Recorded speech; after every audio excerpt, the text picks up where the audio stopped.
గౌరవనీయులు తుమ్మల నాగేశ్వరరావు గారంటే మాకు చాలా గౌరవం. వారి మాటలతో నేను సంపూర్ణంగా ఏకీభవిస్తా ఉన్నాను.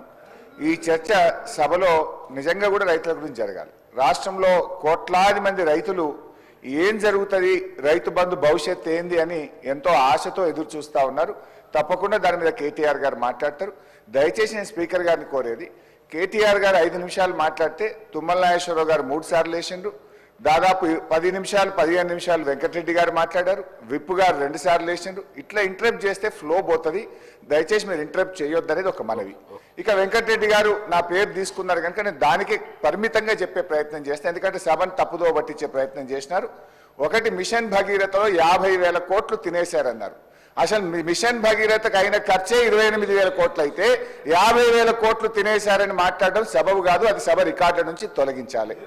రెండవది, వారు మాట ఏమన్నారు, మా నల్గొండ జిల్లాకు అన్యాయం అయిందన్నారు. నేను నీటిపారుదల శాఖ మంత్రిగా పనిచేసిన. సభ అయిపోయినాక నేను ఆయన ఇద్దరం కలిసి సీదా పోదాం, పాండి ఎడికి పోదాం, తుంగతుర్తికి పోదాం, సూర్యాపేట పోదాం, కోదాడ పోదాం.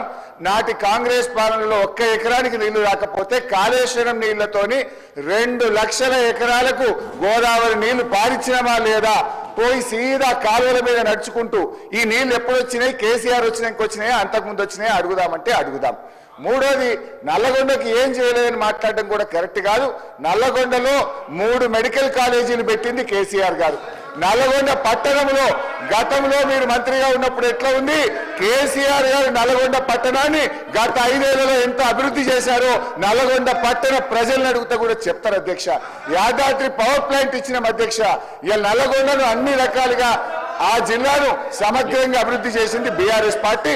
దయచేసి ఇంకా చాలా చెప్పగలుగుతా కానీ చర్చ రైతు బంధు మీద జరగాలి కనుక మీ మీద గౌరవం కొద్దీ మీ సూచన మేరకు కూర్చుంటున్నాం. దయచేసి డిస్కషన్ రైతు బంధు మీద జరిగే విధంగా కేటీఆర్ గారికి అవకాశం ఇవ్వాలి. చర్చను డైవర్ట్ చేయొద్దని కోరుతున్నాం.